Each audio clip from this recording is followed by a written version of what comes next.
Elle est l'un des endroits incontournables à visiter à Monaco-Ville. Très prisée des touristes, la cathédrale de Monaco est située entre le palais princier et le musée océanographique. Elle ouvrira ses portes dimanche pour la journée européenne du patrimoine.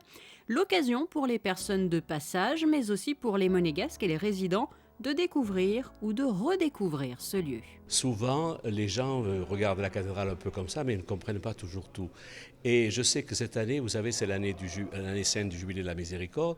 J'ai accueilli beaucoup de groupes qui sont venus faire pèlerinage à la cathédrale. Et chaque fois, je leur ai fait un petit exposé historique sur la cathédrale, leur montrant telle ou telle pièce qu'ils voient sans trop regarder d'habitude. Et ça, je crois que c'est quelque chose d'important. Et la journée du patrimoine va dans ce sens et permettra encore d'élargir, je dirais, le regard sur ces beaux monuments que nous possédons ici à Monaco. Et la thématique choisie cette année, l'art sacré, a, vous vous en doutez très certainement, une résonance toute particulière ici, puisque la cathédrale abrite des œuvres très riches. Nous avons de très belles pièces qui sont sacrées, qui sont conservées par l'histoire, et en les contemplant de différentes manières, nous regardons aussi les racines chrétiennes de la principauté de Monaco.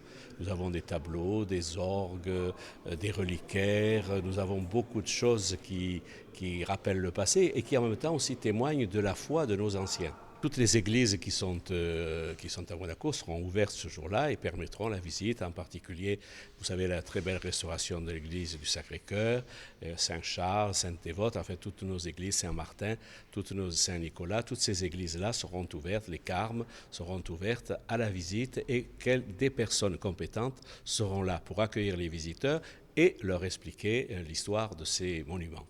Et parmi toutes ces personnes figurent des archéologues, des scientifiques et des chercheurs qui vous dévoileront au cœur de la cathédrale le fruit de leurs études sur plusieurs reliques, dimanche dès 14 h, puis à 15 h et 16 h.